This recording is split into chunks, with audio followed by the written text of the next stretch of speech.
Hello, uh, can you hear me? Yes, sir. Okay, so we will start the session at 2:10. There is some delay from the guest speaker, so please be present. We will start soon.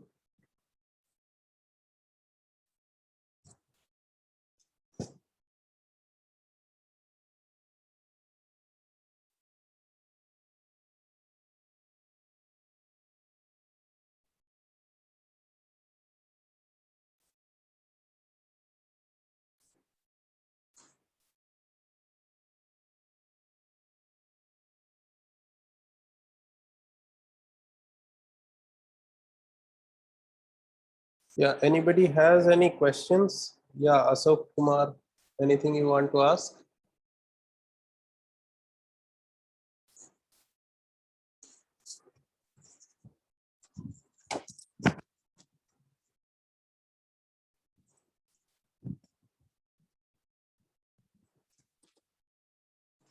Anybody, anything you want to ask related to logistics of this FDP or any other query? Maybe anything you want to ask, you can tell.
So dear participants, we will start the session at 2:10. There is some delay from the guest speaker. Please wait.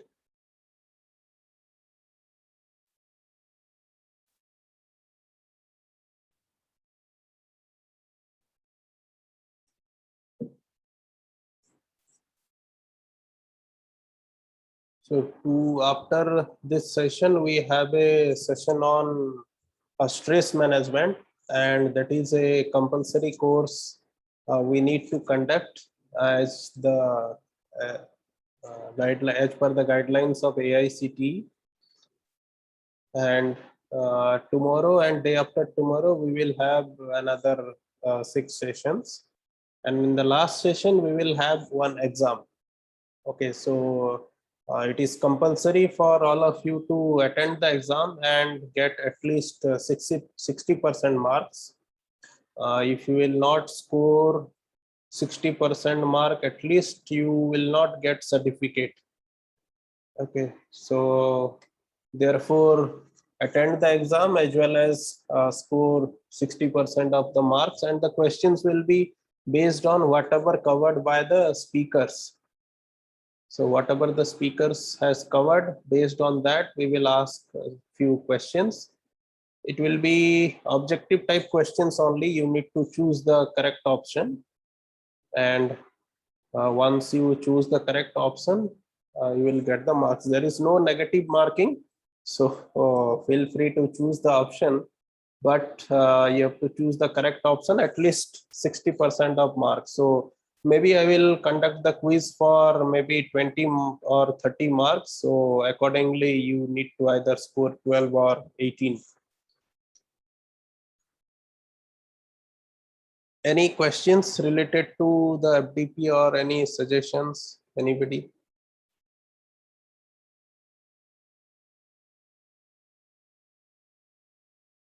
We will start the session after some time, so please wait.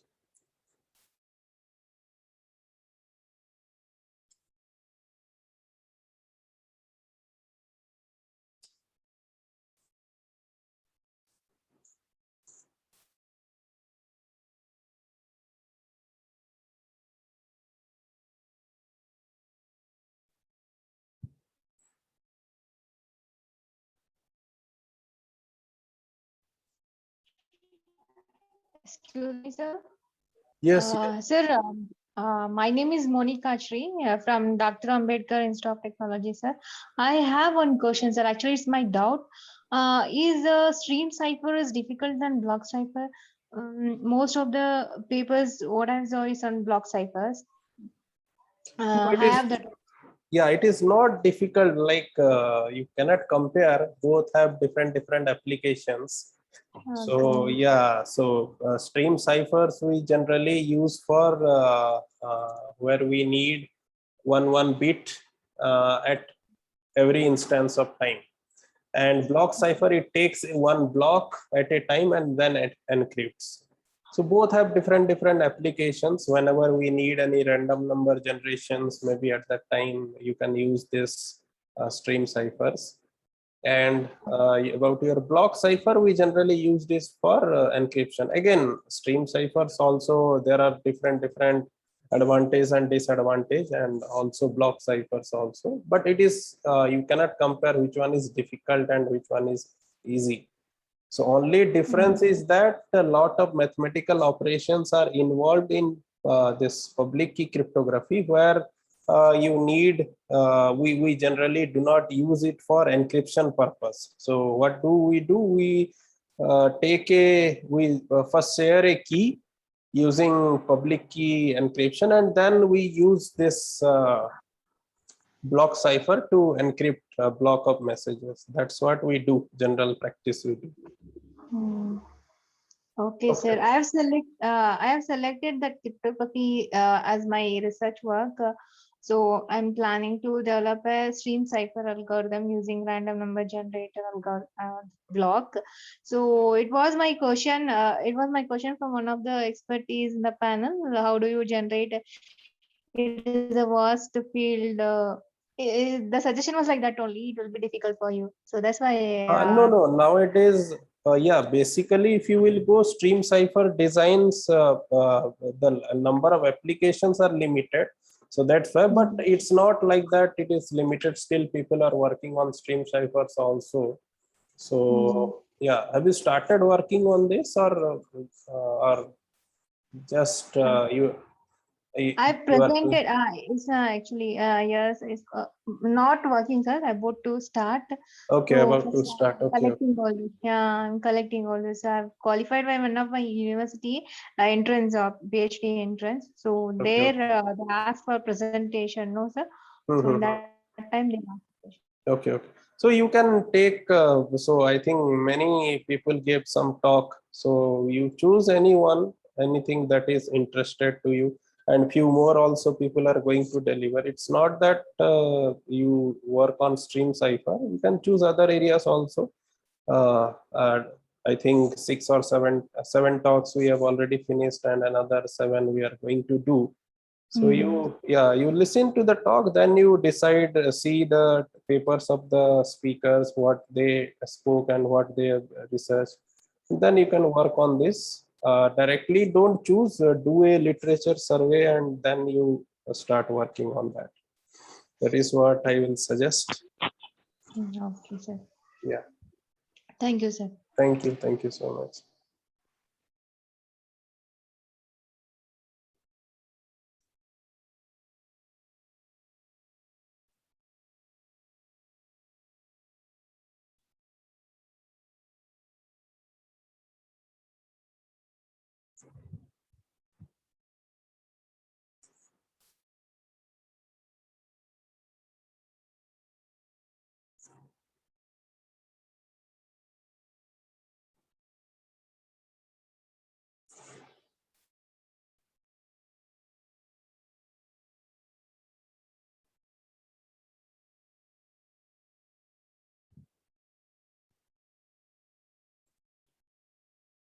So we will start soon. Just wait for some time. We will extend the session by some time.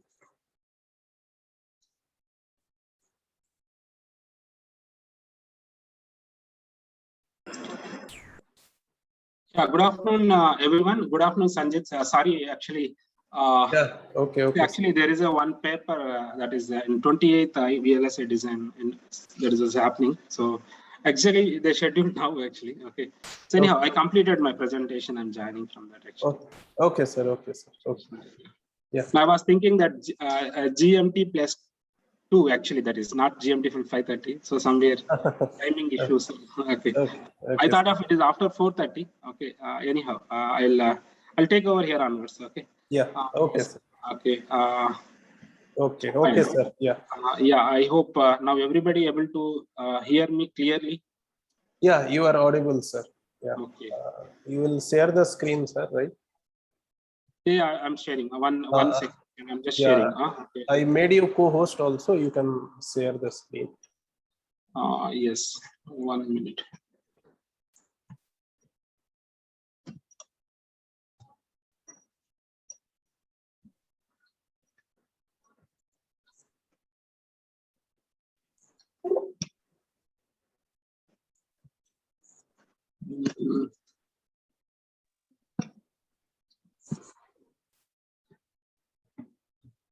Yeah, you can able to see my screen actually. Yes. Yes. Yes, sir. Yeah. It's clearly visible. Yeah.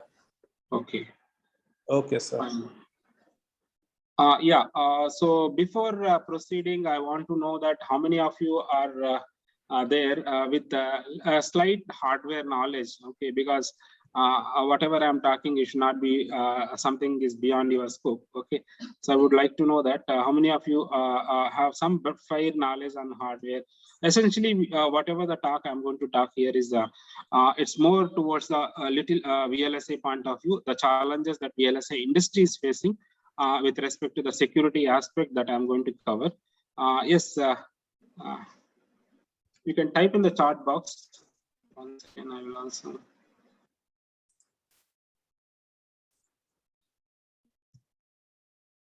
Yeah, participants, you can just type. How many of you have idea about VLSI design and other things? Okay. If you are not known, then I will go detailedly. Okay. So fine. Okay. So only one has replied. It means majority has not having idea. Okay, fine. So okay, no problem. I will continue. So can I switch off my video? Not a problem, no? Okay. Yes, yes, sir. Yes, sir. I'll just switch off. Okay, because bandwidth issue. Okay. Yeah, at any point of time, you have doubts and questions, you can ask me. I will start. Okay. So anyhow, let's start. So now let's look at what I'm talking is a specific problem which is a bit different compared to the other security issues. Okay. So if you look at the security means if you look at the problem is something with respect to the semiconductor market. Okay. So this is something with respect to the semiconductor market, what we are facing. And I hope you know that our semiconductor industry is a very big industry. I mean, global semiconductor industry is a 590 billion industry. Of course, that's the only reason, that is the one of the reason why I have chosen during the research also VLSI design, because so we have to be in the industry where there's a big market share is there, such that we'll be always having a good market for us. Yes or no? So that's how I chosen, and you can see the trend of this semiconductor market in the worldwide from 1987 to 2022. It's keep on increasing and it's not decreasing also. Okay. Yes or no? And you can see that an annual is around $590 billion industry that is. Okay. Now let's talk about, because when you are talking a big end, we should also talk about some other known market also. Let me talk about the known market. What we always feel is software. Again, you can see that the software market is global software market is around software as well as services market. You can see that global software and services market is around $386 billion. Okay, it means let's take around $400 billion. Okay, still you can see that my semiconductor industry is a very big industry, and I can also talk about one more issue is. You know that whatever the oil imports we are doing, and more than oil import, we are doing a semiconductor imports. Okay, the cost if you compare it for the given our country. Yeah. So now the problem, whatever I'm posting is security problem. It is more towards the hardware point of view, not with respect to the software. Again, as you have already studied software related security aspects, okay, you know that a majority of the security challenges comes from where? So that is comes from the application software today. If you look at, it's not from the network, it's not from the some other point of view, because we have come up across very good mechanisms everywhere. We have fixed it, but the now majority challenges when it comes to the software aspect, if it is comes security loopholes, it comes from the my application software. That's the reason why application security is a major concern today. And you know what is the solution we generally follow for application security? Because if you look at entire security industry, a major threats, whatever the threats you are identifying, majority is from the application security point of view. And the way we develop this application security also is changing today. Okay, it means earlier the way we used to build the software, generally we use software development lifecycle, SDLC. That's the thing what you used to follow. Okay, so you know that this is a standard approach what we used to do earlier. But today, whatever the things we are following, we are not saying that we should follow. Apart from the SDLC, we want one more has to be appended here. So that is what we call it as a secure software development lifecycle. So today, if you look at in industry, you need a good job. Okay, you should if you are having a only soft programming skills, that is not sufficient. You should learn that how to write a secure programs, okay, such that your program is not going to allow any kind of buffer overflow error or any input validation things. There are a lot of security aspects that you have to take when it comes to the software point of view, input validation and many things which is comes into the picture, because that all comes under the secure software development life cycle, this one. Okay, so this is the thing what today we are following in order to secure all my softwares. Again, when you talk about software security, it itself is the biggest challenge. Yes or no? Why it is the biggest challenge is, so you want to develop a product, software product, and you have some idea which you want to build. You will write your own scripts, and something which you want to add it like a search engines, you want to add some other feature, something. What you do is ready-madely available software codes or scripts. You will directly borrow from the net, or you will take it from the third party and you will integrate into your software, and then you will make it. So that way, what is happening is you are making your software also insecure. Okay, because untrusted softwares also you are using, untrusted function, untested codes also you are incorporating in your software. As a result, you are giving more scope for the more loopholes in the implementation, which an attacker can easily exploit, and he can use it. See, another negative side of this secure software development, another thing is when you talk about software securities, As you know that the machine learning and AI, this are all has been picked up very well, and many algorithms are right now available, scripts are available, and what we have to do also readily available. It means what is happening is you are giving ready-made script to an attacker who has a little knowledge also is sufficient. He can crack into your software and such that he can gain access into your system, thereby your network, thereby your critical infrastructure. Okay, that's how today it is happening. Okay, so this is the challenges that is faced when it comes to the software. Okay, but this is the impression everybody has, that all the security issues will come from, everybody thinks that it is only comes from the software. That's how we feel it generally. Answer for this one is no. So don't think that software only is the culprit for every security loophole. Yes or no? Software is not only software is not the only guy who is going to be a culprit for the security. Again, the underlying hardware also equally potentially potential one in creating a security issues. Okay, and you will be wondering, at least at software level, you can understand that there is something is fishy happening, and you can see that and you can do. But when it comes to the hardware point of view, even identifying that itself is a very big challenge. Okay, so I will post something very interesting research problem here. I'm only talking about research problem here and possible issues on the what we are facing in the semiconductor industry, and what are some of the solutions we are following. That thing I'm going to talk. I'm not going to talk about solutions in detail. Okay, and again, I have titled this one is hardware security, as I'm only concentrating on the hardware. I'm not going to concentrate on any other, again, firmware and other point of view. I'm not concentrating operating system point of view and application security point of view. I'm not concentrating all this thing. Only with respect to the hardware, I'm going to discuss what are the hardware challenges that we are facing. Okay. And now, before starting this, I hope this is the third day for you, I think. And by this time, the people who are all attending this workshop, you might be aware that what are the different ways of security mechanisms we have seen. So one thing you have to always think that I personally define security as something, it's a state of mind. Okay. It means as long as you feel secure, you are secure.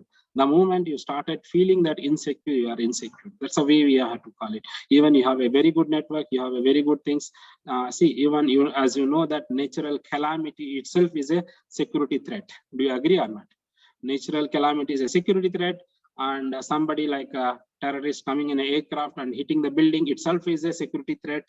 Okay, so the security threats are very big. Even you feel that yeah, nobody can do anything to my building, but next moment you got an earthquake and the entire building is collapsed and the entire business gets shaken. Do you agree or not? So that's how the security is going to be. Yeah. So let's start discussing in detail what is hardware security. Yes. So if you have any questions in between also, you can unmute and ask. I hope you have a permission to unmute, and even you can type in the chat box whatever the questions you have, such that I can answer time to time. Okay, fine. Or you can also raise your hand. I can give permissions where you can talk. Okay. So 1 second, let's see that how my, yeah. So now let's talk about so one of the biggest security attacks, if you look at in the hardware, so that is something a hardware Trojan presence in the hardware itself is one of the security threat. Okay, so let me explain what is hardware Trojan. What is this exactly is going to do? Okay, so if you look at again, for this you don't need to learn entire VLSI also. You can just understand. You have a very good idea about digital logic circuit. Let's assume that any system, whatever we are building, is a digital system where we have some circuit. It is available here. Let's say it's a combinational circuit that is available here, and where you have a set of inputs and you have a set of outputs here. Okay. For a given input, I will get this corresponding output response. So this is how my original circuit supposed to function. Okay. So this is the way we build the digital systems. Okay, any digital circuit, or even you talk about a processor chips also. Okay, so now what I am saying is, see this, when you talk about these designs, okay, this circuit, whatever I'm saying in a single chip, what I mean by chip, it is an integrated circuit. Let me move this one little side. So it's an integrated circuit. This is the thing what you are seeing is a chip. Okay, this is an integrated circuit. So this integrated circuit, as you know, that it is not manufactured by the designer. Again, especially when it comes to the country like India. Again, we will talk with the context of India only, because we have to become Atmanirbhar. Okay, so we have to discuss what are the challenges we faces also with respect to that. And you can see that we don't have a fabrication unit in the country. Okay, we have only one fab, that is SCL, a Semiconductor Laboratory by Chandigarh. Again, they will only do fabrication with respect to the ISRO designs. Okay, and something with respect to the DRDO. Okay, now, again, with respect to our country related, some of the hardware designs only they do it. Okay. So now the point is that, let's say I have made a very good speech recognition hardware. Okay, it means, what is the speech recognition hardware? Means whatever I speak, that goes as a one signal to the my input chip, and where it will sample my speech signal, and it will process. Finally, it will convert into a text. Okay, so that text is going to be displayed in the display unit. That's how speech recognition chip which we want to build it. Okay. So now this entire hardware, I have built it in my laboratory, or I am done with one of the organization. But when I want to go for a fabrication, so I have to choose any one of the fabrication unit that is present outside my country. Okay, mostly I have to go to the Taiwan, or I have to go to the any fabrication unit that is there in the China, or any fabrication unit that present in the any of the other countries like Korea or America. Okay, so where what I do is I will have an entire design in my design house like Bangalore or any of the places where I will start designing my circuit from the specifications to the my RTL, and then from RTL to GDS2. Okay, this is the thing what we call it as a layout level diagram, graphical description standard 2 of my design, which I'm going to make it. And finally, I'm going to send this GDS2 to my fabrication unit. Okay, now the thing is that, see, the fabrication unit, you are outsourcing this fabrication to some other manufacturing plant, and during the manufacturing, that manufacturer, what he does with this design, you don't have any idea, because yes or no. So again, you will be having some kind of MOUs. What are the things you should not do? If you want to put some engineers of yours to be present in during the manufacturing, so then he will charge more money. So again, when it comes to the semiconductor industry, as you know that designing a specification to GDS2 itself is a one challenge, and if there is a in between any error found, again when you go back to the second phase, if it is some startup company which is having a very good money, so it is advised to stop that one, sell entirely whatever you have, because you will not go further into the loss. Otherwise, you will be going into very serious losses. Okay, so such a kind of losses are involved when it comes to the semiconductor industry. Okay, so now the point is that, so there are a lot of constraints and issues are there when it comes to the specification to GDS2. So when I give only GDS2 to the fab unit and fabrication, in such situation, my fabrication guy can also insert, okay, some kind of hardware trojans, okay, in my design. So again, what he do, he will not give the layout to you, because right now we are giving as a layout, but he's going to give a chip like this, where you can see that with enclosure and other things. What you can see in this chip, nothing you can see in this chip. Only you will think that the fabrication guy has fabricated your design perfectly, but what he might have done is, so he might have put some kind of triggering mechanism from the input signals, whatever is there, or some logical conditions, whatever existing hardware. So he can take that one as a triggering input, and he can give that triggering circuit. From there, it will operate as some payload, and from that payload, whatever the output you are, it is coming. This is some kind of error generation that he wants to insert that may come here. So now, as a result, Good, sir. yes. Sir, sorry for the interruption. One question, sir. Can you please explain Yes. what is the fabrication? Yeah. Yes, let me answer. The fabrication means, see, when you talk about circuit, circuit is we are going to finally design as a layout. Okay, so layout means it's a colorful diagram. Let me show you that because we are having here. Okay.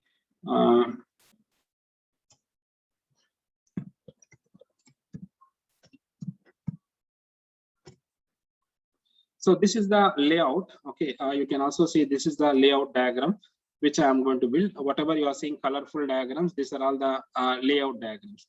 So here each color is going to represent one chemical processing. Each color is going to represent one chemical processing. When it comes to the fabrication, fabrication is going to have a sequence of chemical processing such a way that finally I'm going to come up with a die, and that is going to be mounted onto my enclosure, and finally that is I'm packaging, and then I'm going to give as a IC. Okay, so fabrication means it is going to have a sequence of chemical processes. This is something very similar to that.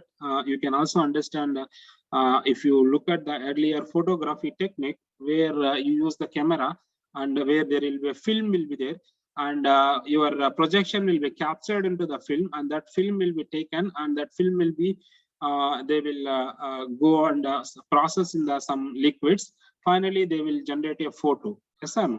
So typically the same mechanisms we'll use here also. We'll have, this is whatever you see is colorful things. Each color, one color is one layer we call it, or one layer based layout we call it.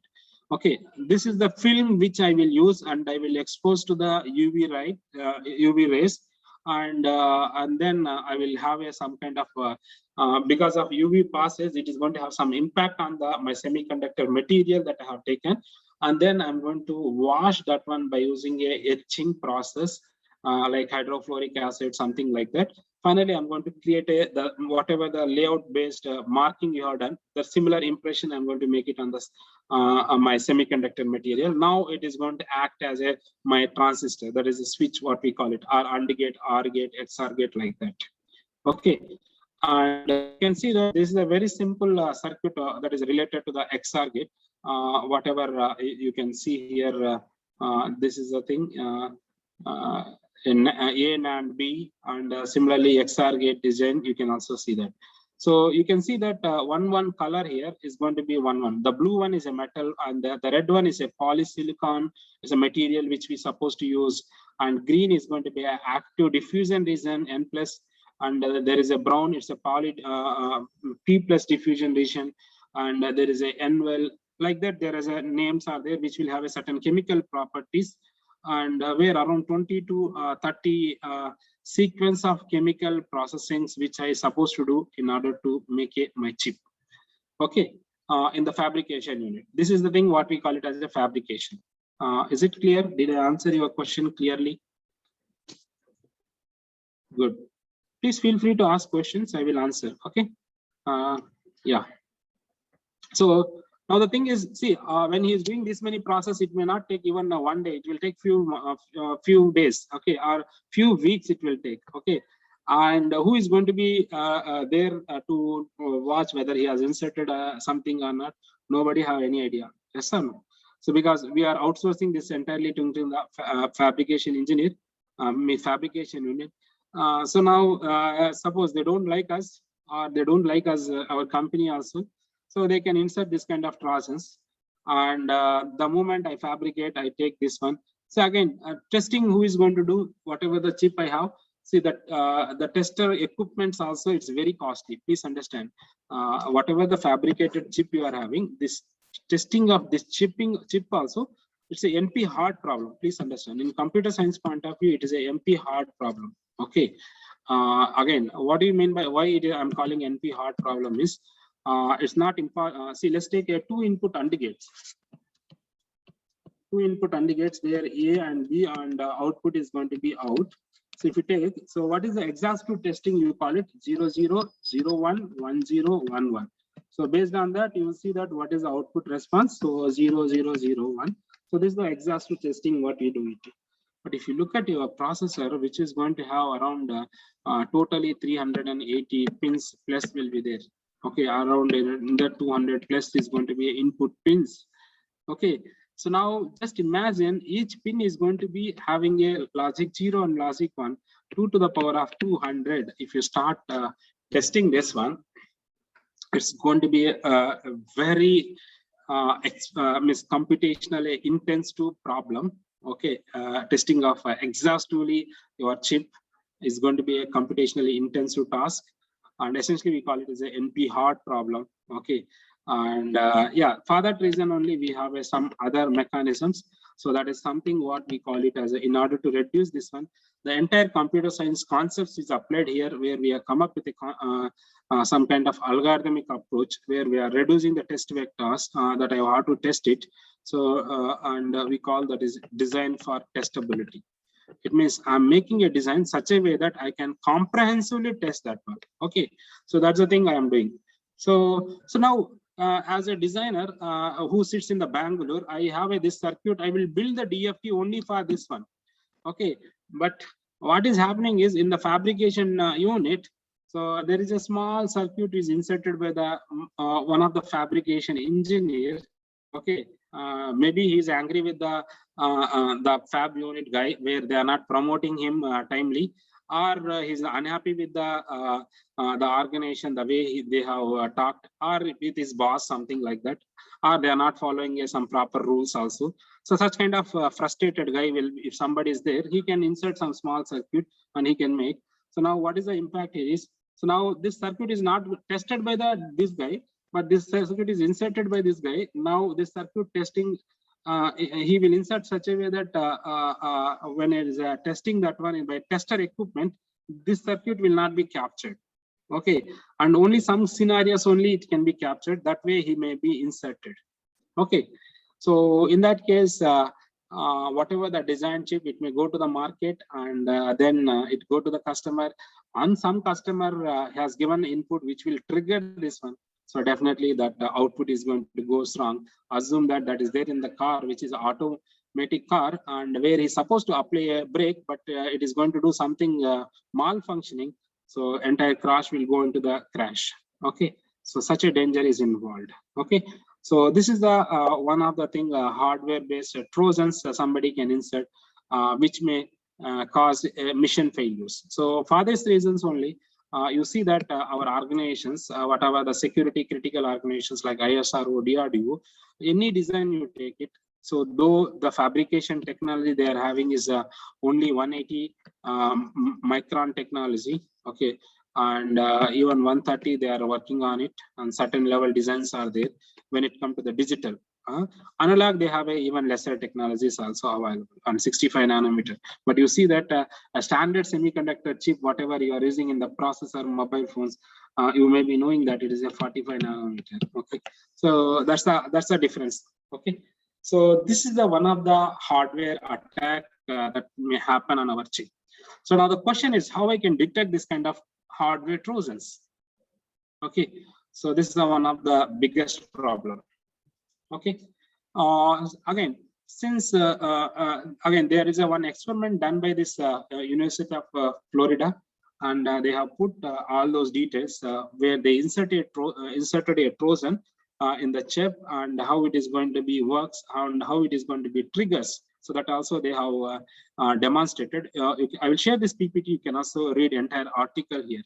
So again, whatever the trojan they inserted is an analog charge pump fabrication. Means analog charge pump is the thing which they are using, and this is the thing which they have done at the time of fabrication. They have inserted and which compromises for a certain kind of inputs the entire processor. Okay, so again, see, this is the GDS layout that is given by my fabrication guy. And in GDS layout, they will put this triggering circuit, and they will connect the triggering circuit. Okay, so now there is a trojan inserted or not. Even the guy who designs the entire circuit from RTL to GDS2, he may be not knowing. He may be even he may not be aware also. Okay, so such a challenge is there. Okay, so now you can also see that which are the places my hardware Trojan can be inserted in a VLSI design flow. If you look at, you can see that detailedly. So generally, if you look at today, today, whatever the design you are having idea, so we want to realize that one as a product within a month's time. Okay, so that's the pressure, market pressure people have. Otherwise, what is happening is this idea gets leaked and your competitor will come up with a product and he will gain the entire market. Okay, so ultimately market is important. Okay, and as you know that semiconductor market is very big. And today, if you look at whichever the mobile phone that support 5G, even they are not doing 100% 5G also, without thinking of specifications, will go and buy it. Do you agree on that? That's the mindset of the customer, which they are capturing. All the MBA guys of the company, they are just tapping that and they are capturing. Okay, so now the thing is that if you look at the design flow of the integrated circuit, if you look at again, so since I want to realize my product very quickly, so what we do is we'll take off-the-shelf component. It means whatever the earlier designed modules will be there, like multipliers, adders, shifters, and I may be having some processor core itself will be there, which I have already built it. That itself I can take as such ready-madely, which is I have built earlier, and then I can build this one. This is something like if you go to that. For example, if you go to that fast food center, so where they will be having a ready-made gobi will be cooked, they will be having a ready-made chicken will be cooked, and they will be having some other vegetables will be there. When you say that gobi Manchurian based rice and something like Szechuan rice, at that instant they will make it.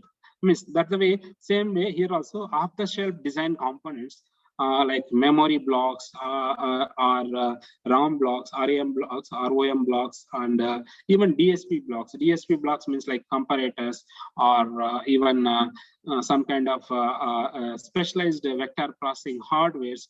So these are all ready-madely, whatever is there, they will take and they will connect together. They make the functionality what we are looking. Sometimes what they do is they may also take some of the IPs from the third party. So let me talk about what is this IPs from the third party. So if you look at the semiconductor business, okay, how many of you know that is there any processor chip that is designed by the ARM?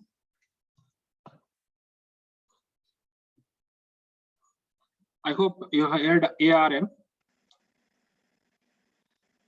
ARM is a company, Advanced Risk Microprocessor company. Yes, sir. ARM designs a processor, right, sir? Yes, Yes, ARM designs only IPs. ARM only sells IPs. That IPs is purchased by, even you can buy it and you can label your name. And you can say that this is the ARM Cortex featured processor.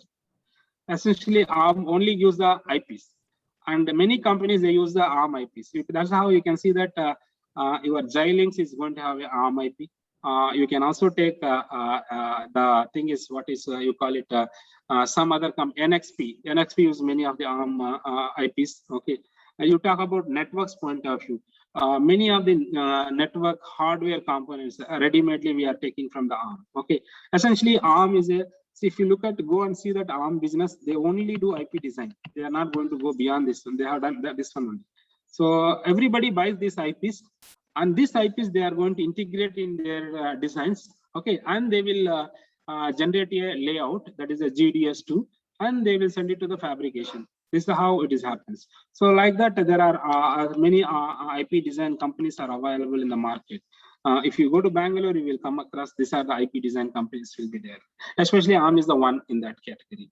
So now the point is that, say I'm looking something which is a peculiar functionality which is not available, but somebody has done it and they kept it as an open source on the internet.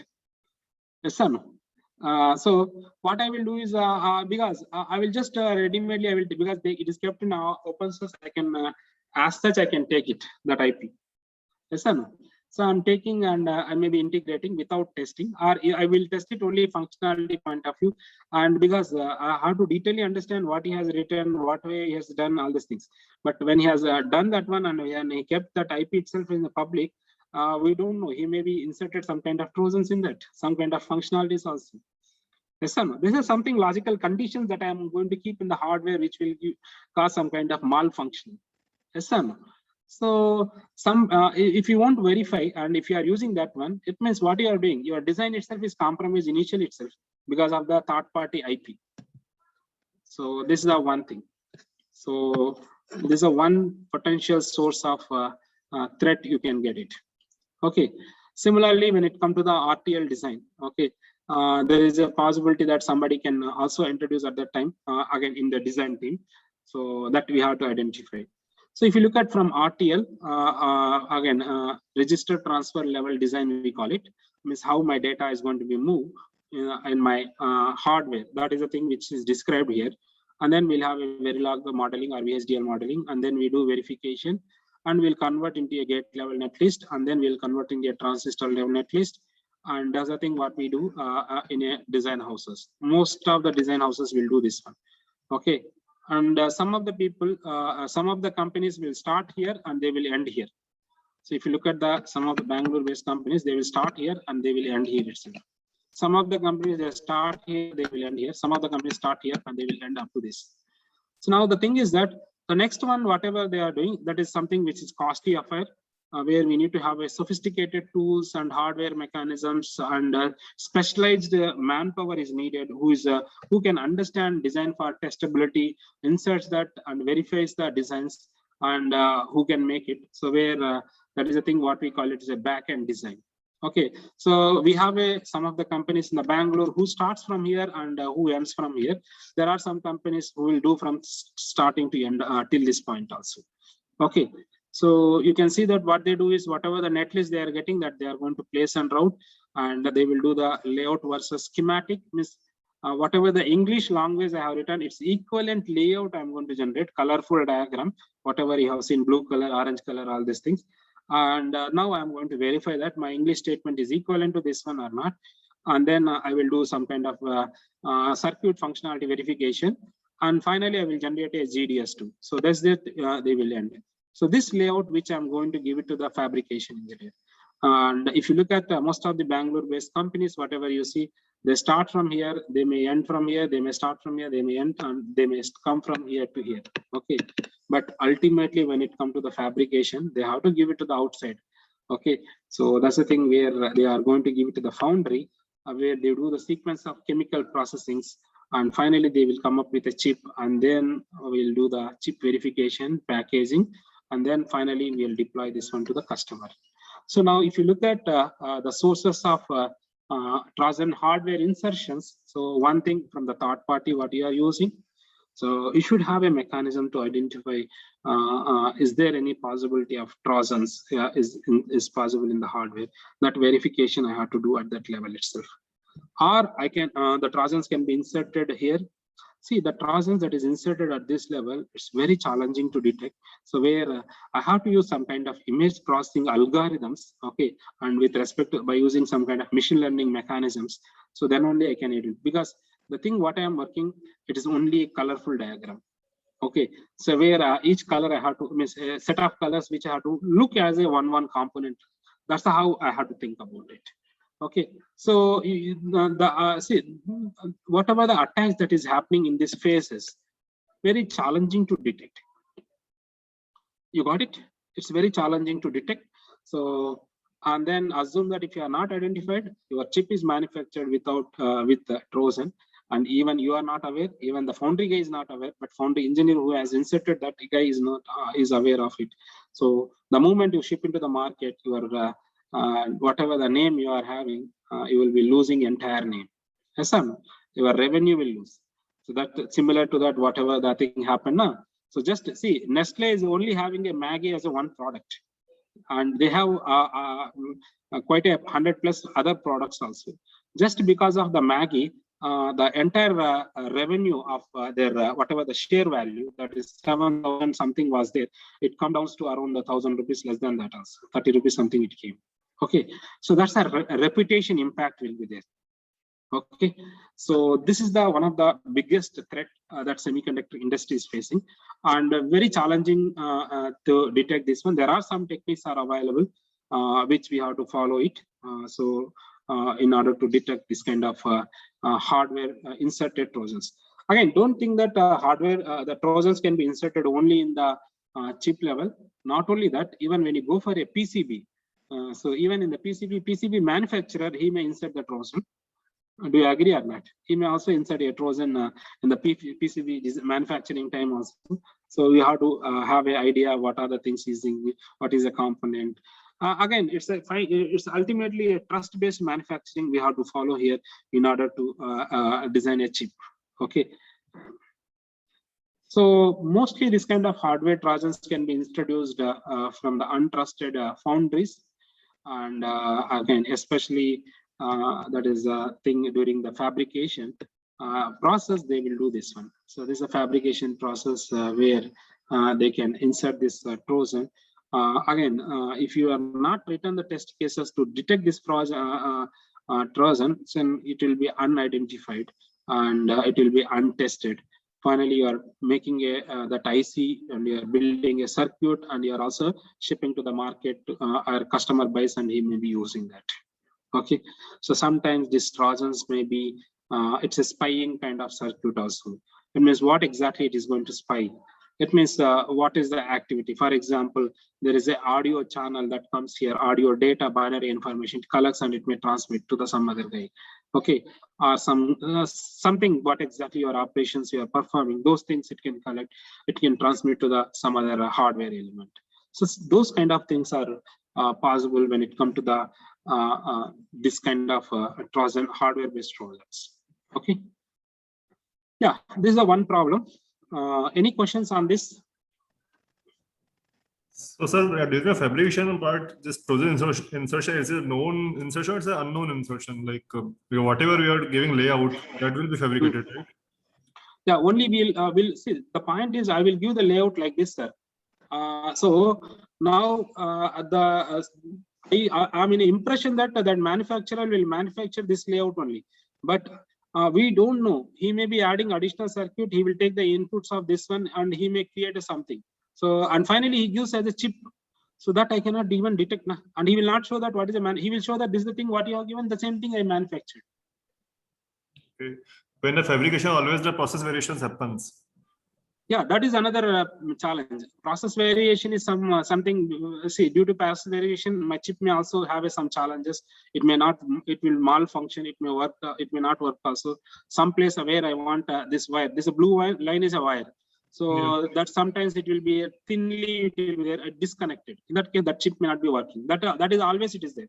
Okay. Yes, Again, that is due to manufacturer variations, process variations. Yes. But right now, what I'm saying is somebody is inserting some kind of Trojans during the fabrication itself without the knowledge of the owner of this designer. Yeah. Without the knowledge of the functionality of the circuit. Yes. And again, how I identify until unless in the some mechanisms we create something, then only we can identify this one. Otherwise, no question of no way to identify this. Right. Okay. Yes, sir. Okay.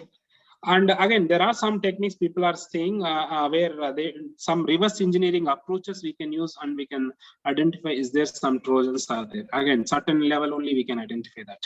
Okay. Yes. So that's about this one. So now I'll come to the second problem. Okay. This is second problem is something which you might have also seen that.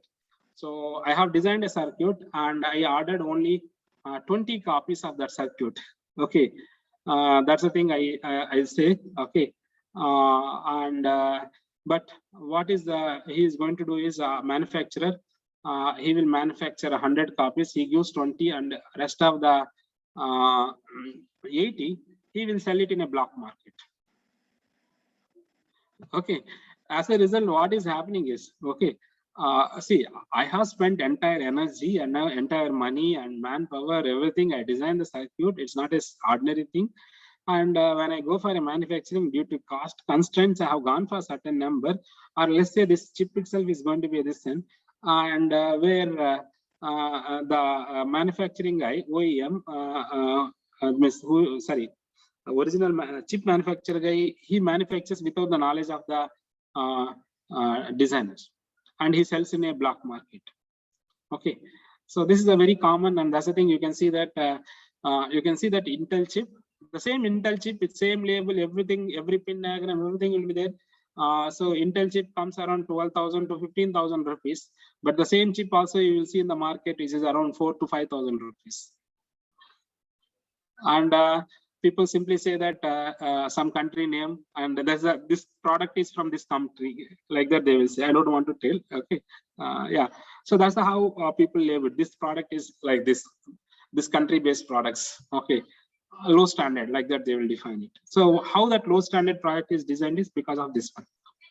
Okay, so the second threat is a counterfeit ICs. Okay, where unauthorized copy of manufacturing they will do.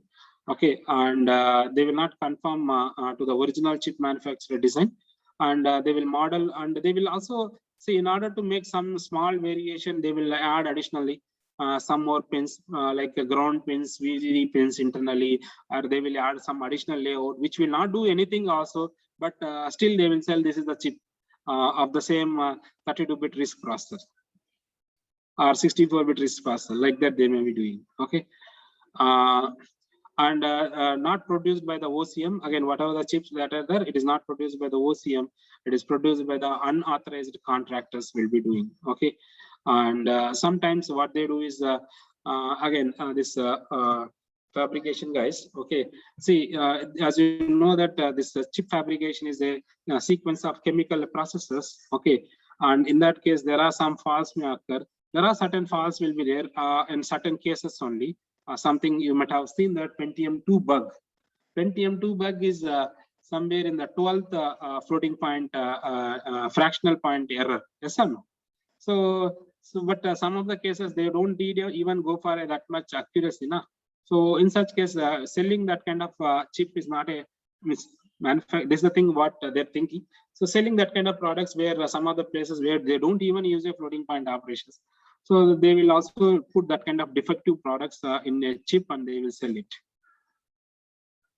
Got it? Okay. So that's the thing of specification, even defective. And so those kind of things they will make as a product, and they will make it as a new, and even they will change the label of the company also, and they will also sell it. Okay. So this is how this will be happen. Sometimes if they label the same company, but if it is a malfunction, this company revenue is going to get impacted. Okay, but if they are making and selling this one with some other opposite company for some other products, so but what is happening? This company's market also captured by that thing. Okay, so this is another biggest challenge what semiconductor industry is facing. So the impact of this electronics counterfeiting, one is public safety and national security. If somebody uses this kind of components in the critical systems of the infrastructure, so sometimes it may get compromised completely. And again, unfair competition, because semiconductor design itself is a very challenging and huge revenue we have to invest. And somebody's hard work, somebody's just taking without giving any benefit to him. Okay, so that kind of things is happening. And even so whatever the revenues they are getting with this kind of product designs, even they may finance the criminals. Okay, because they need a criminals to manage this kind of activities. Okay, so that kind of things also they will do. Okay, yeah, you might have seen this kind of things in the James Bond movies. Okay, I'll not go much into the details. Okay, and similarly, it impacts the economy of the organization as well as that organization who invest huge money. And in fact, at the end of the day, because he thought of this much market is there, and because of counterfeit ICs that is done by somebody and some other country, where even he cannot go and legally put into any court, because there are some countries where they have done some kind of this one. Even you cannot go take it to the legal action also. Do you agree on that? Okay. And they says that we have a fab unit. Even you cannot go there to verify whether fab is there or not also, because such a dangerous countries also exist today in the world, across the world.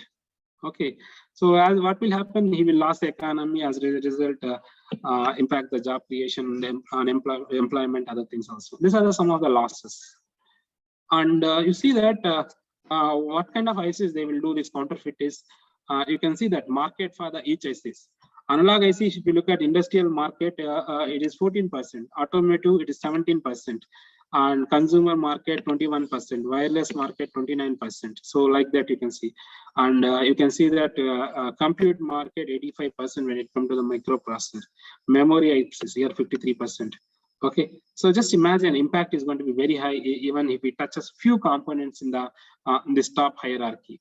So what they do is mostly they will try this microprocessor. See this impact. See if the market size is very big here. Yes, sir. So or something like this kind of things where market size is very big. So somebody can target these things and they can impact this. And it is estimated that the risk is $169 billion per year in the global supply chain with respect to the semiconductor industry. Again, 169 billion is for 2020. That is, I think, risk estimated. Just imagine huge loss. Yes. Yeah. It's about counterfeit ICs. Now we'll also talk about some other challenges. Okay. Yes. Any questions? Meanwhile, before going to that, any questions you have?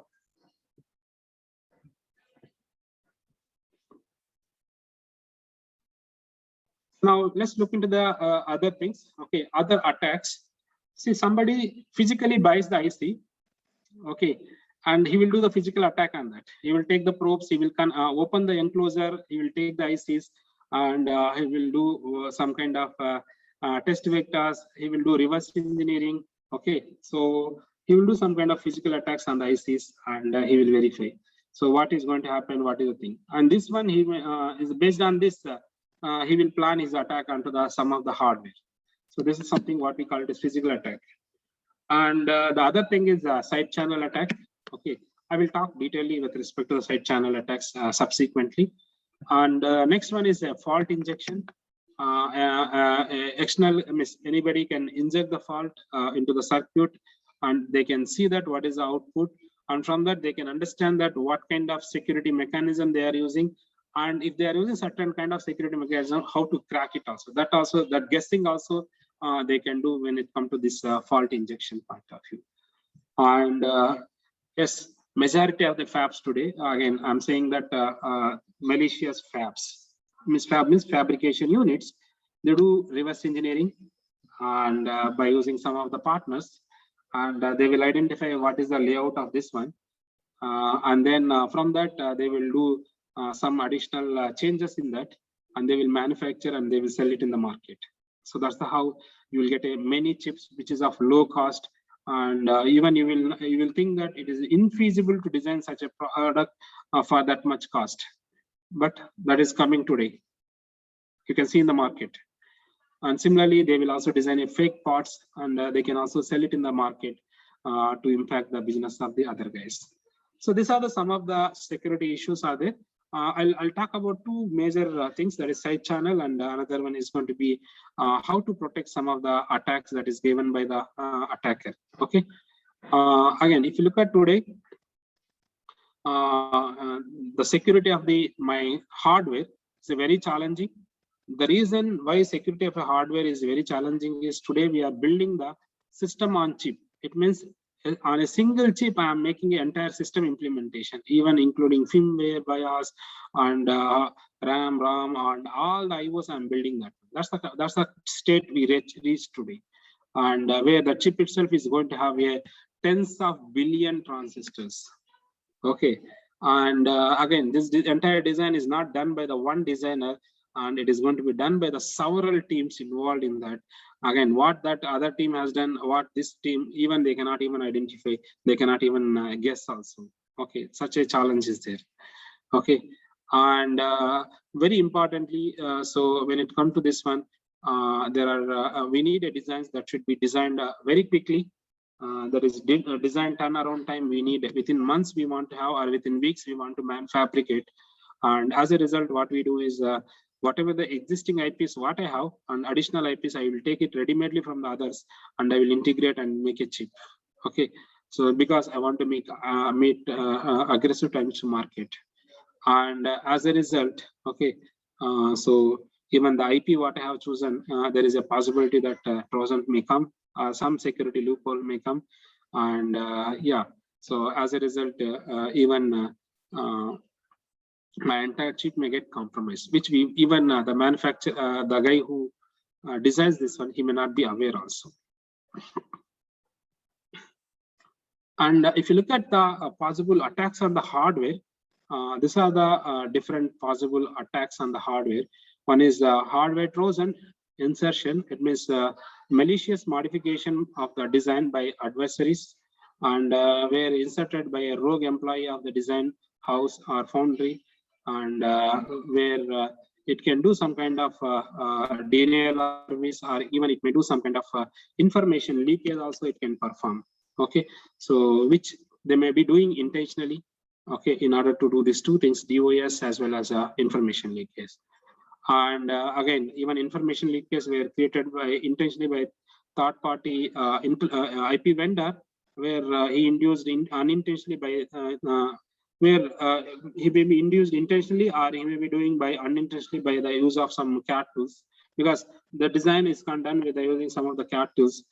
In the routing and placement process, they may be invoke some of the standard cells, the way the CAD designer has done. So that may also invoke. This also cannot be identified by anybody until unless there is some mechanisms to detect. And in this case, it will reveal the information of whatever is the computation I'm doing to unauthorized parties.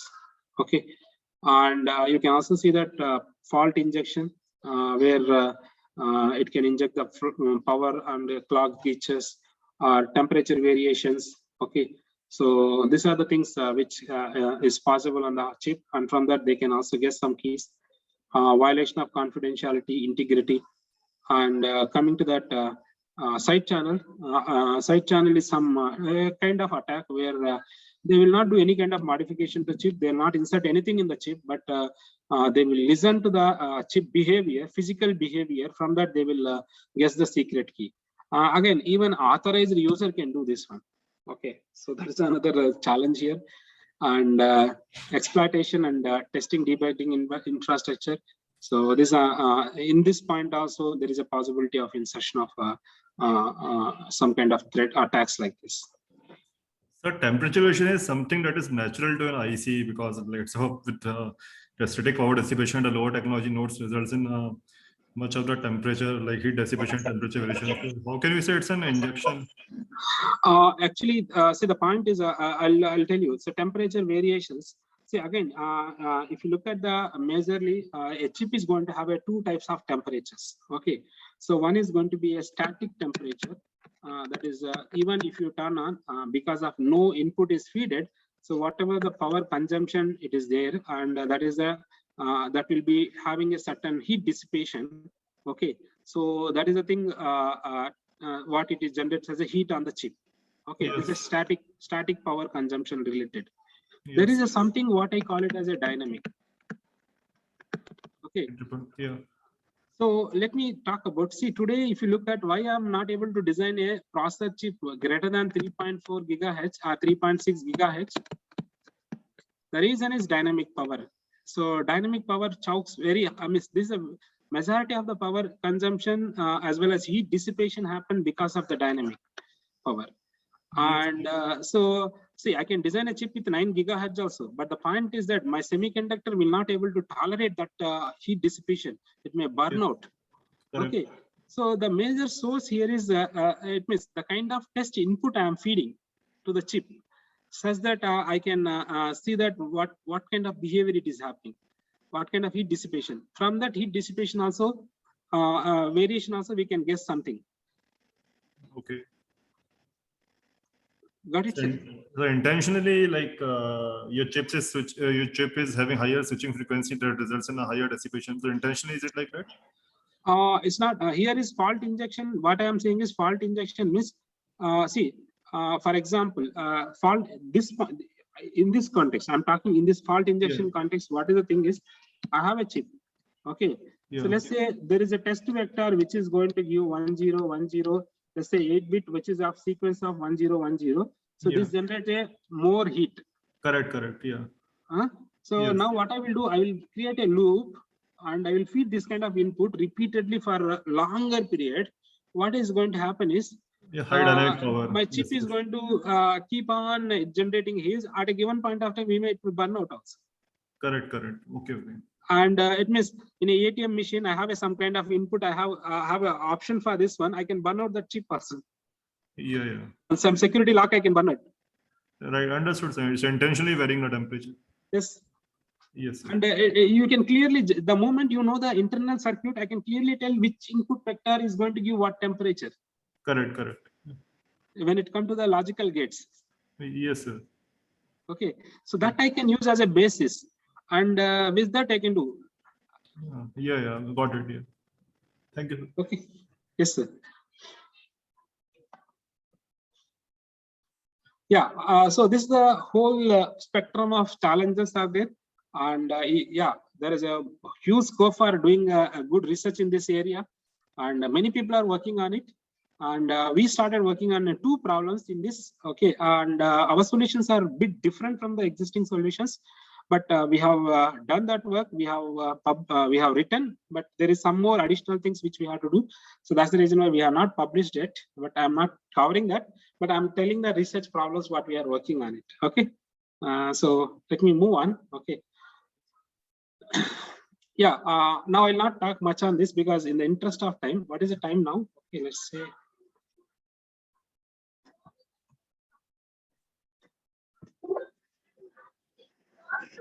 Sir, it's 3:15, so we can talk till 3:45 or 4. Okay, 3:45. Okay, fine. Yeah. Because I am confident I can go to that level. Okay. Yeah. Okay. Yeah, I'll cover that 5 minutes late also. Okay. Yes, sir. Yes. I hope everybody okay with up to 4 hours. Not issue. Okay.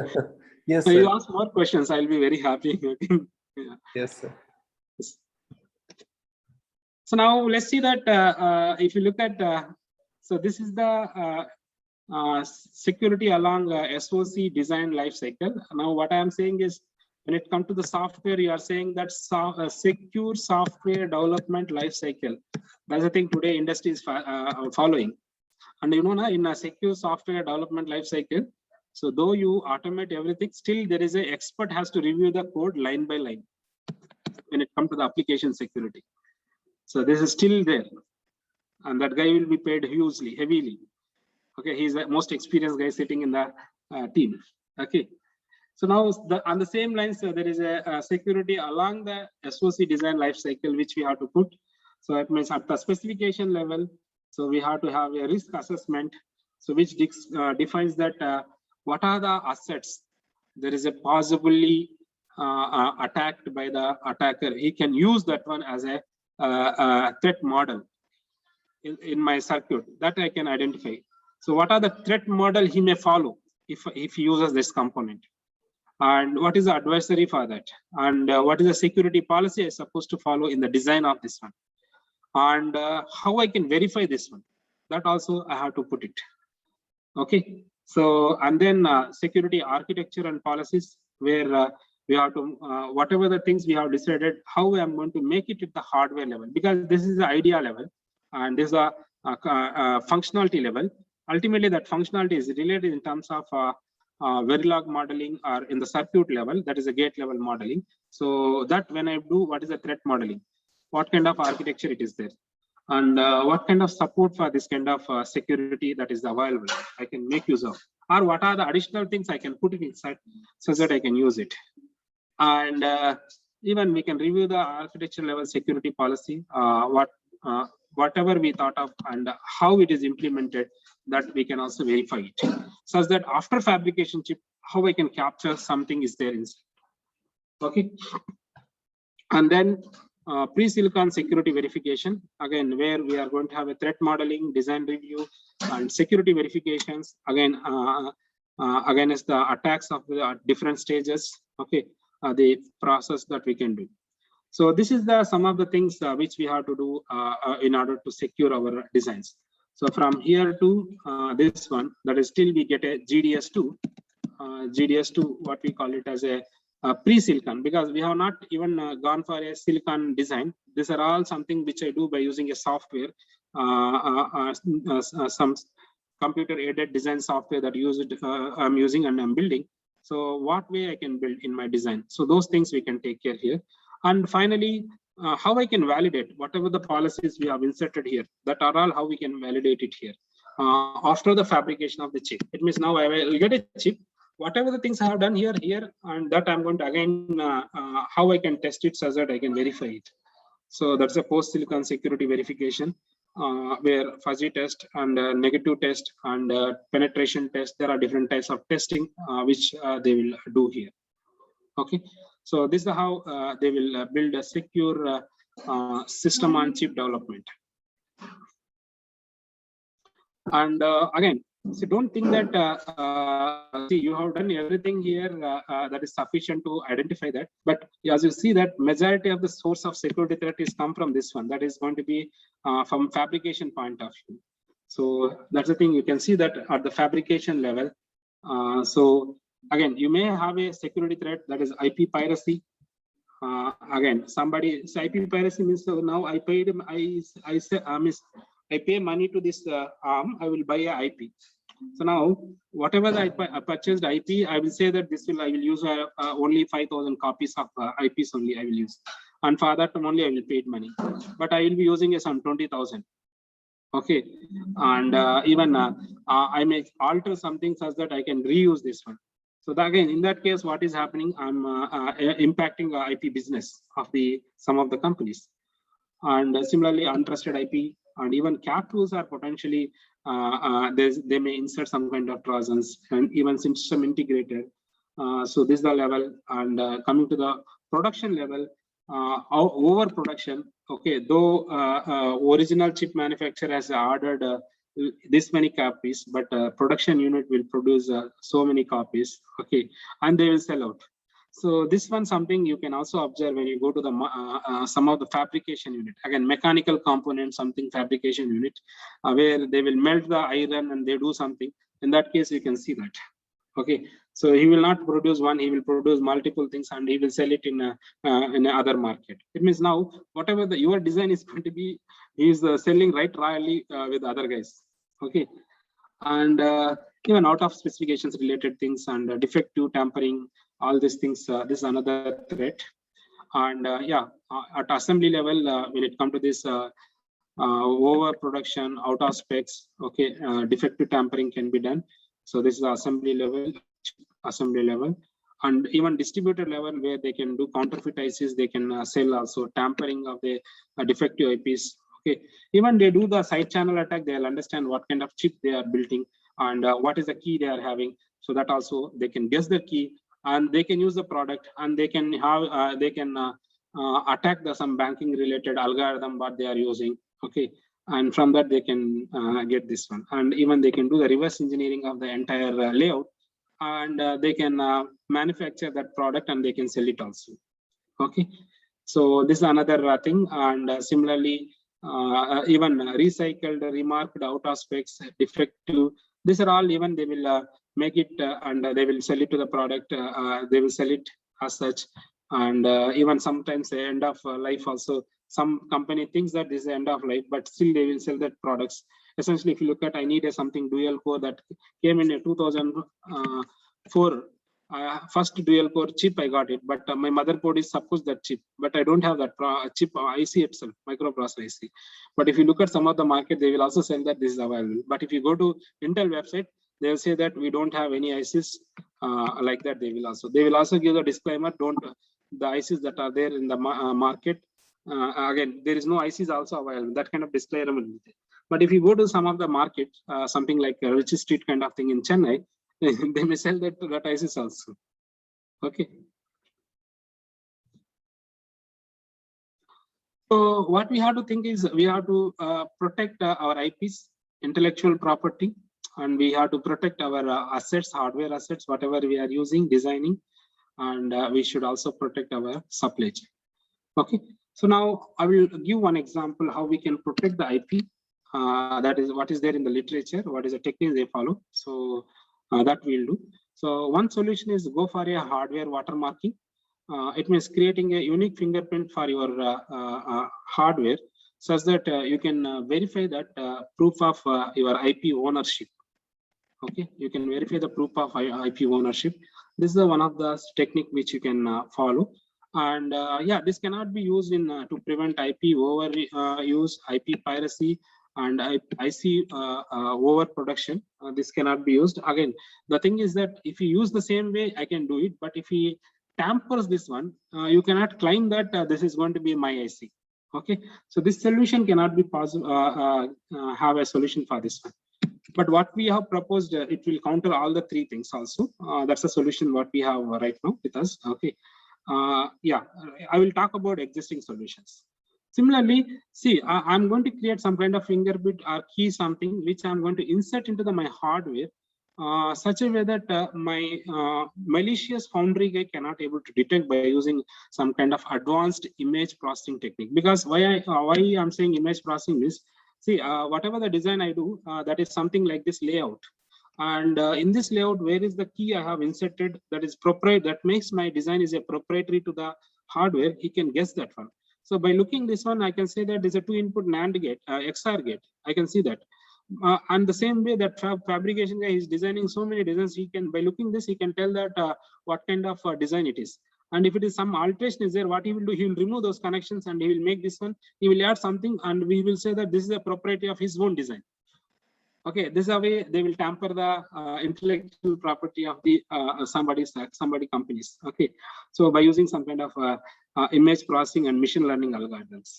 Okay, so in order to protect from this kind of things, because see, as you know, these are all possible. Why means because machine learning is becoming very popular, and that's a side effects of all these things. Okay, so now we should have a IC camouflaging. It means whatever the key I insert, that should not be visible to anybody. Even if you tamper that one, the entire circuit functionality should not able to identify. So such a kind of designs which we have to think in order to make my chip to be working. So our solution is of that nature, what we have proposed. Okay. So second thing, when it comes to the overproduction and other things, IC metering can be employed. And yeah, there are mechanisms which we can use along with logic locking.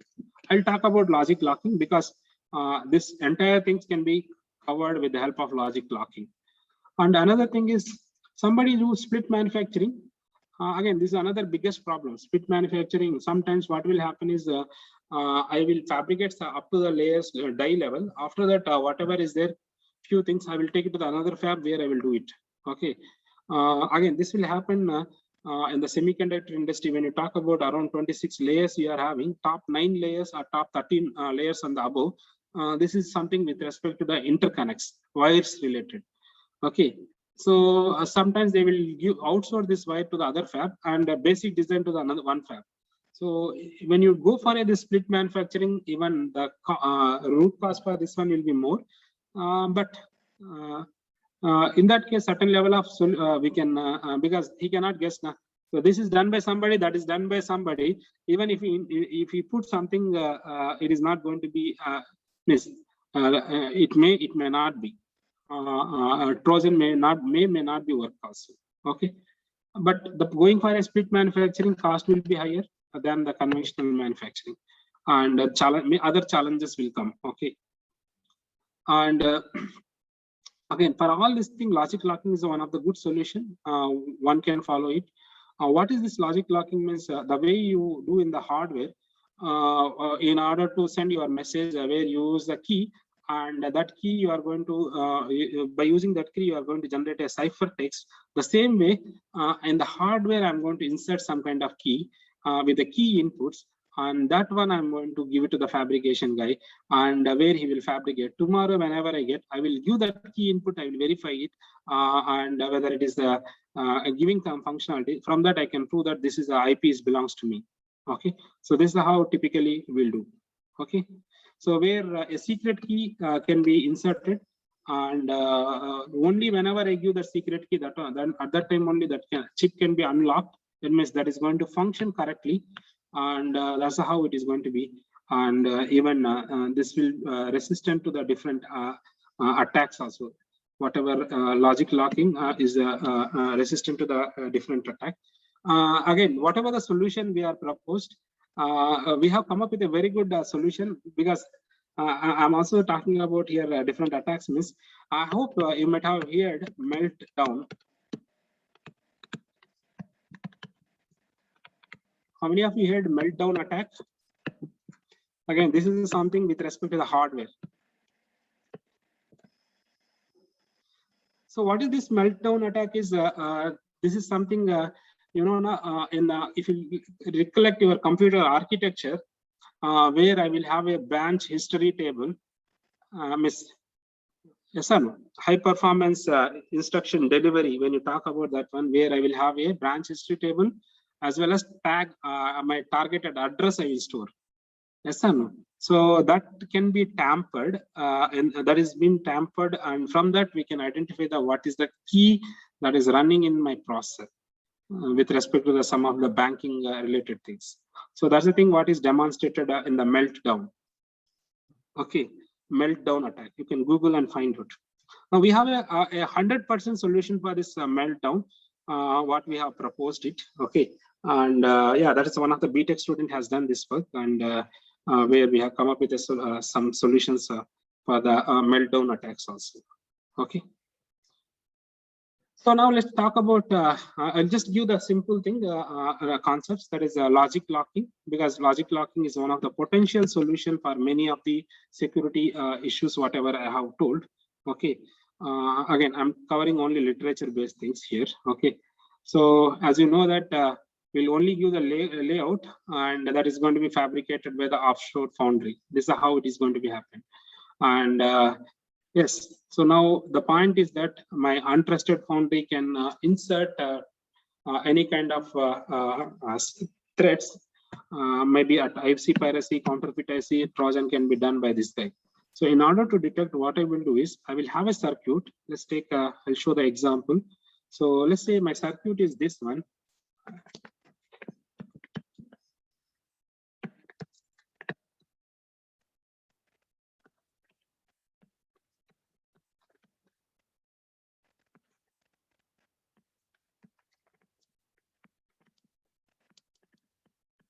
X1 and X2.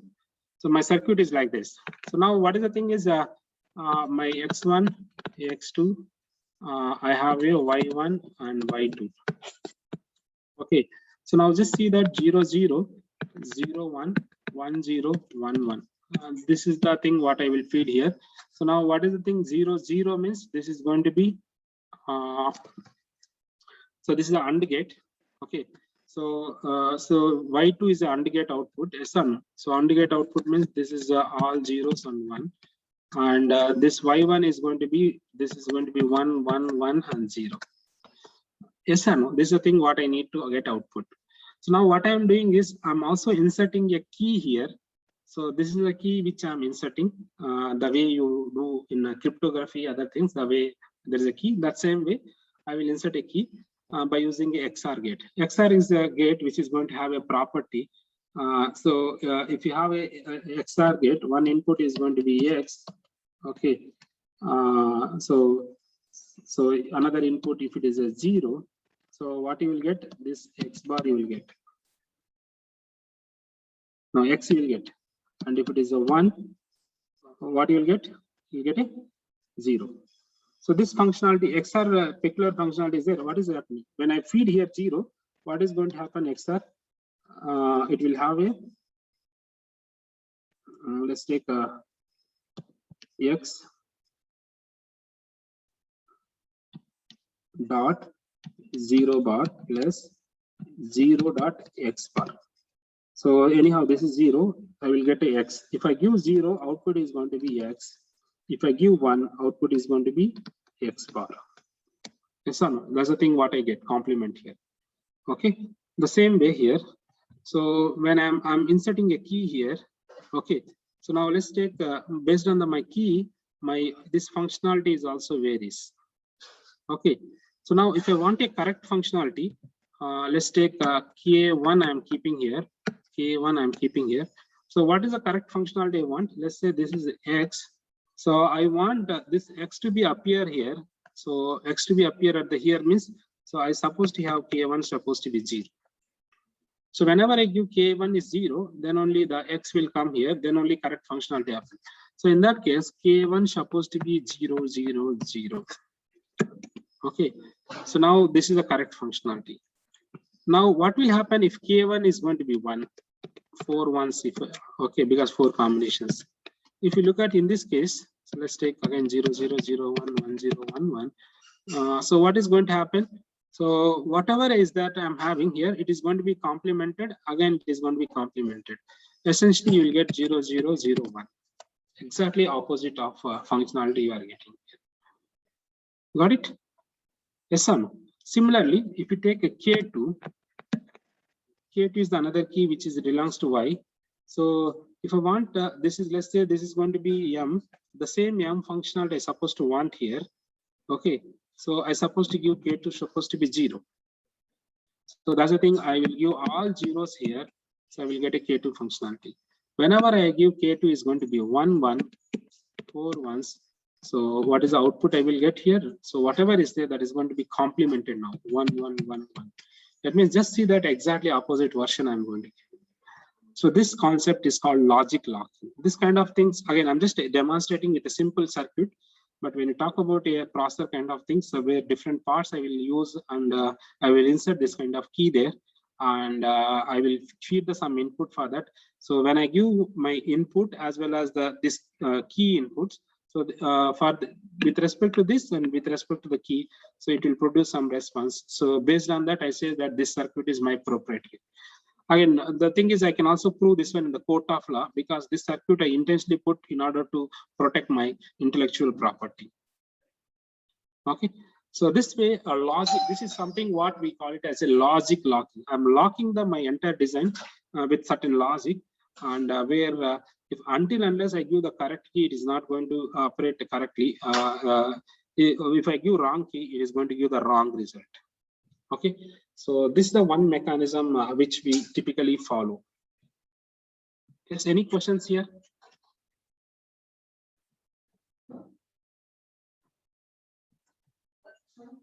So now the logic locking I can do in a different way. Yes, there is a question. Yeah. So now you can see that there is a different way we can do this logic locking. So either I can use XOR gates, or I can use XNOR gates, or I can use the multiplexers, or I can use lookup tables in order to do the logic locking. So as per the literature, we have a XOR based, XNOR based, MUX based, and LUT based. Okay, so this is the approach. Okay, but you know that so I know that XOR gate related logic layout. Listen, we have seen this. This is XOR gate. Right? Somewhere XOR gate is, I can think that this is the place where designer has inserted a key. And similarly, by looking the layout of the 2:1 multiplexer, I can guess that where designer has inserted a key. Similarly, this one, by looking that, I can guess that where is the key has been inserted. By looking the layout with image processing and machine learning algorithms, I can identify. Yes, sir. The moment I can identify, I can just unplug that one. I can just remove this one. I can have a wire like this. And I will say that this is my proprietary design. I'm tampering the design. Okay, so this is a logic locking technique which will give, but the challenge is malicious fab guys.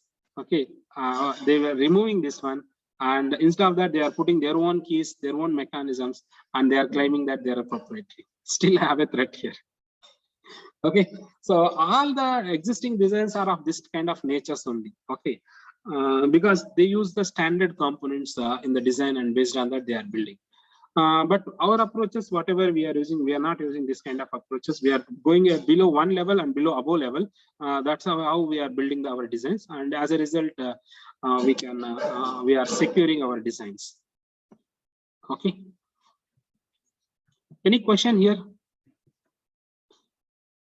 So what exactly they are doing? Attack and the logic locking is, so they are guessing the lock, where is the locks are present. They are feeding the input, and based on the input, what they're supposed to get, what they're supposed not to get, they are guessing that what kind of key they have inserted. The moment they identify this one by using Again, ML based attack, as per the literature, machine learning based attack, SAT attack, satisfiability based attack, and even some image processing based techniques they can identify, and where they are guessing the key.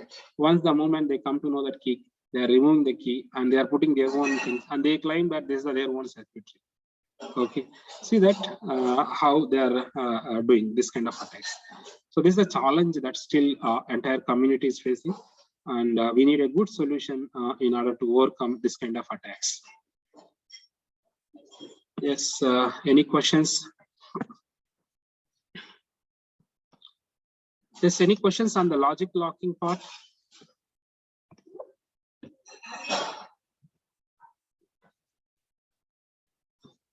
Yeah, so I will quickly cover the next one. So next one is side channel attack. Okay, again, this is a very different kind of attack. What you can see, I hope some of you might have come across this side channel attacks. Okay, in fact, IIT Kharagpur. Yes, sir. Yeah, please go ahead. Sir, can you put a session 7 attendance, sir? I am unable to fill due to the network issue.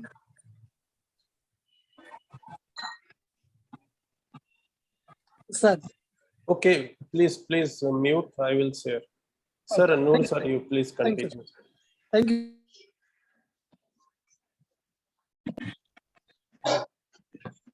So next one is a side channel attack. Okay, again, we always think that say my computers are safe. Okay, whatever the systems we have safe, but we only secure the channel. Yes or no? So whatever the algorithm I'm using here, okay, so I will use the key. Yes, sir. I will use the key. I will use the security algorithm here, and I will convert into a ciphertext. I will send it. Okay, and this is how it is going to happen. Okay, so now let's say there is an attacker who belongs to X bank also. Okay, there is some X bank. Assume that. So now he is also potentially know what is the thing software he is using, all the things, and he will be aware that what kind of algorithm they are running, what kind of key they are using, so that he can guess at this level. But mostly we will only think about security of this one. We'll never bother about the security of the things what is happening here. Okay, so that's the thing what we typically call it as a side channel attack. Again, today, because we are in the era of ubiquitous computing, and again, what is ubiquitous computing means anybody wants to compute any design, anything from anywhere by using any device. Okay, so that's the era we are there, and that's the reason why everything has been become online, and so even a legitimate user, okay, a legitimate user can use any kind of side channel attack mechanism. He can guess the algorithm and he can guess the key also.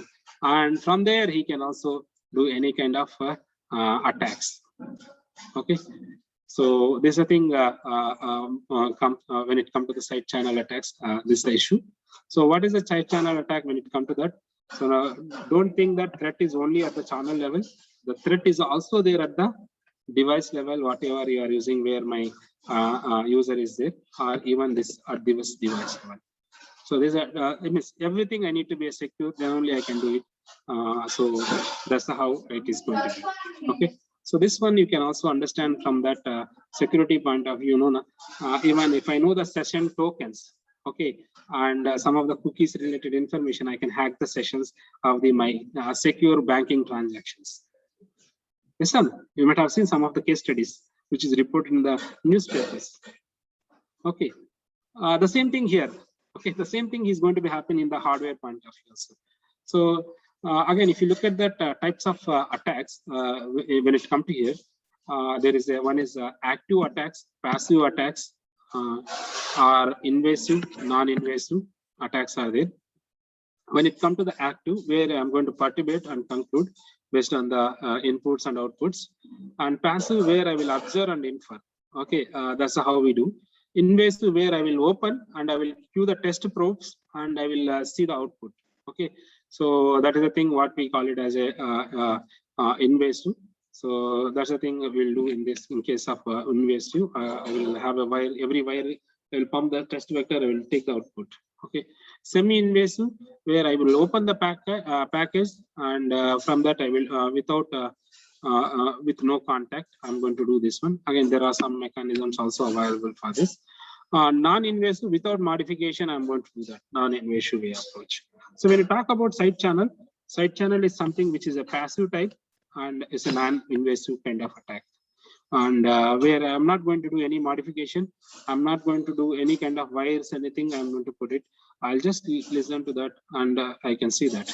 And very interestingly, today your processor designer who sells the processor chip, he himself gives that what is the power profile of your chip. Yes or no? If you install Intel related or any manufacturer related software, so your processor chip related information he gives. And he will also talk about your clock, how it is varies also. That means they are helping. It means the manufacturers themselves is helping the attacker. So use this and guess the key and guess the algorithm, and such that you can carry out the attacks. Okay, so that's how things is happening. Okay, and again, their intention is different, but people can misuse that one. That's the thing I'm saying. Okay, so when it comes to the side channel, so if I feed the input, and for the given input, what is the output I'm going to get? During that output processing inside my chip, what is going to happen with my physical parameters? What is about temperature? What is about how much time I'm going to spend?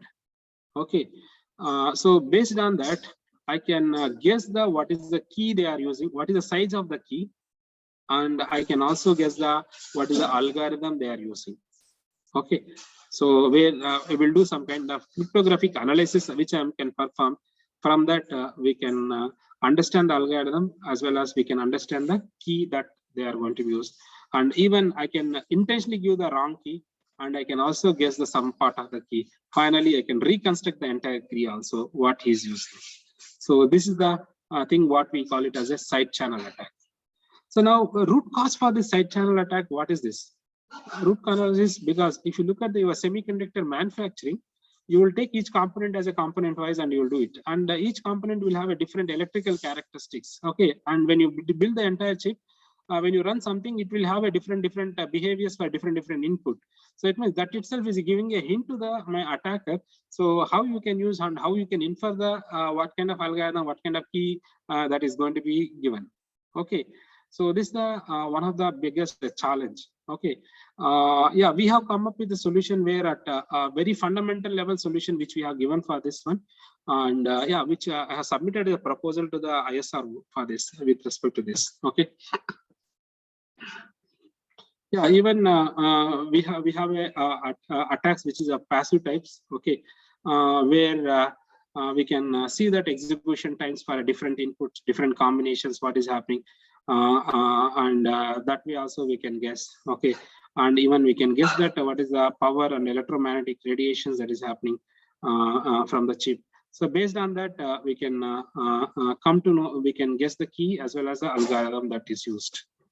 And even when it comes to the invasive, where they are going to use a photonic emission-based mechanism to guess the informations. Essentially, the side channel principle is not new. It is there since long. You might have seen that the way lockers will open, where we'll use a stethoscope and we'll have a locker rotation things, which will rotate very carefully, whether there is an obstacle or not. When there is an obstacle, what is the way we have to handle that rotational knob. So the way some of the thieves miss the way somebody open the lockers. So the same technique which we are applying onto my chips. So one simple side channel attack is we can talk about a 4-digit PIN number. This is a thing very commonly we use today, everywhere in ATM also. So let's say the kind of switches whatever you're using is a DTMF. The moment you press each key, there is some kind of sound it comes. From the sound, I can also guess that if somebody captures the sound, he can guess that what is the key he has pressed. It's a simple attack without looking anything. You put a microphone nearby keypad, and the moment he presses, I can get that. Okay. So even in your typing, you are sitting in the bus, so you're typing your things. From that also, you can miss. That way we can capture this. Okay. So invasive is something where I'm going to have a micro probing where I will connect the needles with to the wires that are there on the chip, and where I will pump the data. I will take the output, and from that I can identify what is the functionality of the circuit and what is the thing is going on. This way I can attack also.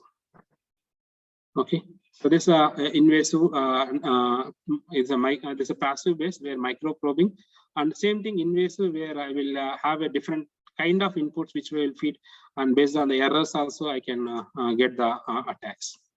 Similarly, I will induce the fault. Okay, and intentionally I will induce the fault, and what is the errors I'm getting. From that also I can get the what kind of attacks. Again, if you want to know that any SQL database is where there is a scope for attack, what you do, one tick you write, and wherever it gives the error, from that you can say that this database of this SQL is where we can prone to carry out some kind of attack. This is a standard software based application software based attacks that we do now generally. Okay, when it comes to that, so the same thing we can carry out similar way also here. It's the same mechanisms, but only thing there you are using application software loopholes, but here we are using a with respect to, again, this is not a loophole where we are feeding the input, and the way we are designing based on that error, whatever it is producing, I'm going to guess that what kind of algorithm and what kind of key I'm using. Okay. Similarly, fault injection, there's another approach which we can use, and where we can guess the key as well as the target. Okay, so there is something called differential fault analysis. So what it exactly means, I will have a certain crypto algorithm where I will feed the M input, where I will get the C is the response when it's correctly functioning, and where I will give some other things with a different varying things. In that case, I will get some C dash as a response.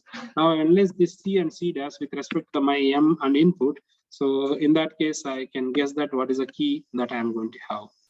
Okay, so this is how today by using a side channel attack, one can guess that what kind of algorithm, what kind of key we are using. Okay, so there are a detailed list of procedures that is available, which we can also use that. There are literatures, papers are available. So mostly they will do on power and timing based analysis they will do, and side channel attacks they will do most on power analysis based as well as side channel timing based. Okay, these are two types of attacks people will do. Yeah, any questions here? I think I'll stop here.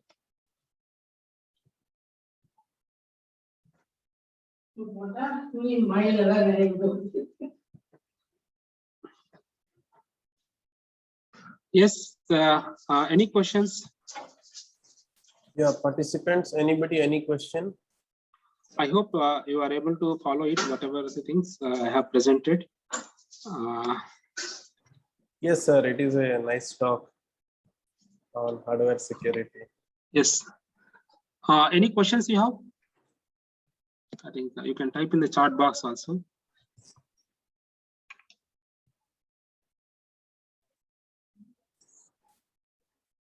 Yeah. Okay, fine. If there is no questions, then I will. Yes, sir. Thank you, sir, for your Thank talk. you. Thank you so much, sir. Yeah, I'll leave. Huh? Okay. Yeah, sure, sir. Thank you.